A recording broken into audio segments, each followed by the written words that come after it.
Hey folks, it is Weekend Therapist, and I'm back with another video. We've had for weeks this dialogue around licensure, degrees, credentials, and it's due to a lot of the podcast platforming persons that are not necessarily licensed or credible in certain fields. And that has created shockwaves to the community. And also, from what I'm seeing, a lot of infighting amongst groups of people. So I'm a licensed therapist. I'm multi-state licensed with more states to come. I worked really hard, put in a lot of sweat equity and time and resource to attain my licenses, my degrees, things of that nature.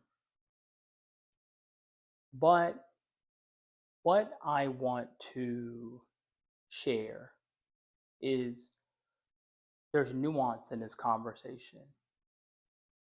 This conversation is not about therapists versus life coaches. This conversation that we're having is missing some really important things because there is space for licensed professionals and life coaches. This has to do with deceit, with deception, and with not correcting the narrative when you have the chance to do so. That's a morality or ethical code. So, as a licensed professional, I have a code of ethics. But barring the license, I'm an ethical individual. I make decisions using a pretty solid ethical framework. It's built into who I am. So I cringe when I hear folks wanting to make this, oh, well, you're saying life coaches can't, or it's about disclosure. We have to disclose what we can and what we're capable of doing and what protections we have, because a license is not for me, it's for you. Licenses protect the public. When you're in a publicly facing role, you have a obligation to make sure that you and your information are protected. So when someone is out there acting nefarious or creating waves through social media,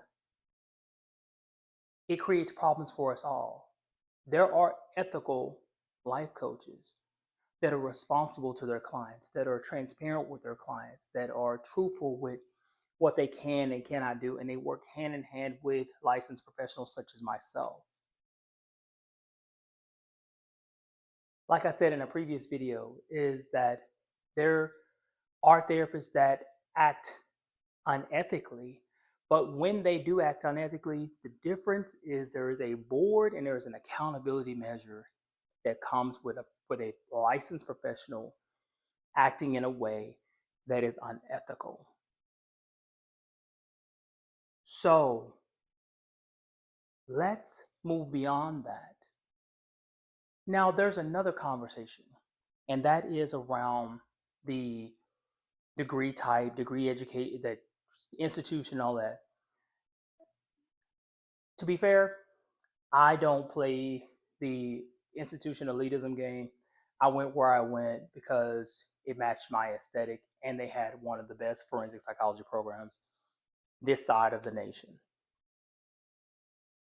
But for anyone, regardless of where you went, you put in the rigor, you put in time, you put in effort, and you also passed the national board test. So for psychology, the EPPP, for licensure is the National Counselor exam or the National Clinical Mental Health Counseling exam for the specialization of licensed clinical professional counselor or licensed professional counselor.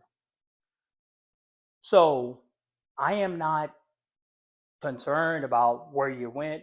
You still had to go through the rigor and pass the test and accumulate the hours through supervision, etc., the years of commitment time to be in this practice. So We're not going to get into the, oh, well, my institution is better than your institution.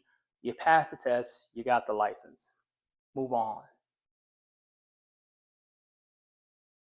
But I want folks to be okay with holding people accountable because this is where it comes down to it. When somebody has the intent to deceive folks who would otherwise not know better, that's where licensed professionals step in. Hey, you can say what you want to say so long as you're operating within your limits and you're truthful about what you can and what you cannot do. That helps us all reduce harm to the public. And with that, take care of yourselves.